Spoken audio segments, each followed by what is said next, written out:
Comrade Monica declared in Union Square last Sunday, this is the 130th anniversary of May Day, of the struggle that went across the United States and ultimately the world for an 8-hour day. As many as 6 strikers were shot down by Chicago cops defending Pinkerton strikebreakers at the McCormick Reaper plant on May 3, 1886.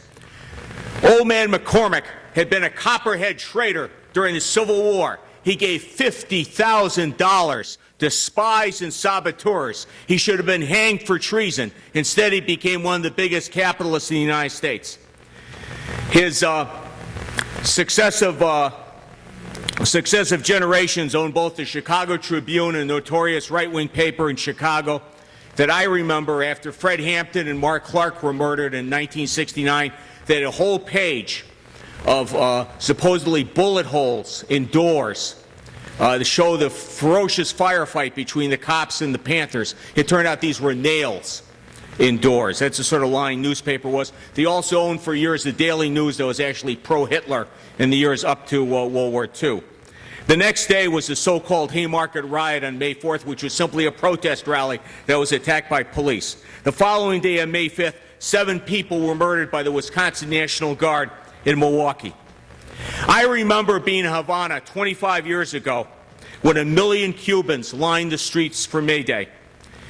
At the very beginning of the march, I saw young pioneers. They must have been extraordinary children. They were given the honor of holding portraits of men, it looked like 19th century, with beards. And I thought they were, heroes of the Cuban Wars of Independence. And then I suddenly realized they were George Engel, Adolf Fischer, Albert Parsons, and August Spies, who together with Louis Ling were the Haymarket martyrs. Except for Ling, they were hung in Chicago's Cook County Jail on November 11, 1887. The same day, another of the condemned, Louis Ling, the youngest of them, either committed suicide or was murdered by the police.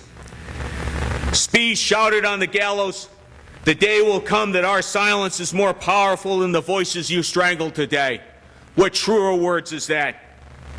56 years before the liberator Nat Turner was executed on November 11, 1831. On November 11, 1975, the People's Republic of Angola was formed. So November 11th is an important day for us as well.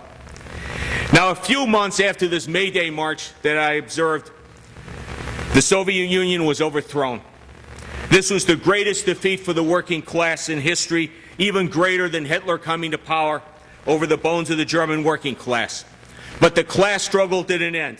Cuba faced terrible difficulties. It lost the vast majority of its foreign trade. But the Cuban people and the Cuban working class didn't surrender. This year, more than 600,000 workers marched in Havana, according to a report in the Xinhua Chinese news agency dispatch.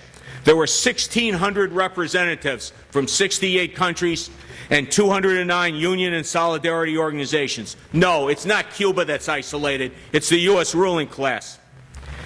As Ulysses Guilarte, Secretary General of the Cuban Workers Federation, said, "We have many reasons to joyfully celebrate the global proletariat's day, commemorating dates that honor us as Cubans and enrich our history and tradition of struggle.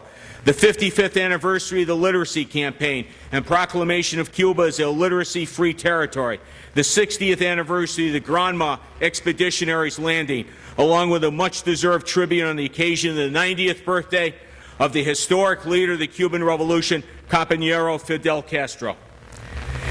He further said, "Cuba will maintain its irrevocable commitment to its revolutionary, anti-imperialist ideals and to its foreign policy committed to just causes, the defense of self-determination of nations, and unconditional support for sister countries." Now, May Day was celebrated around the world. In Indonesia, thousands gathered in the capital of Jakarta. There are 110 million workers today in Indonesia. 50 years ago, 1 million people were murdered in the biggest political massacre since Hitler, a massacre orchestrated by the CIA. It became the model for the overturn of President Allende in Chile on September 11th, 1973. In fact, the code name for the coup was Jakarta. May Day rallies were held across the Philippines, at least 2,000 in Manila, and many other cities. In Saudi Arabia, we heard a report while petitioning in New Jersey that workers belonging to the Bin Laden construction, who worked for the Bin Laden construction company, were not paid their wages, and they burned construction vehicles. This has been suppressed by the press. It's very important. Inside Saudi Arabia, this complete dictatorship. In South Korea, that is the U.S. colonized part of Korea, not the independent Korea in the north, the Democratic People's Republic.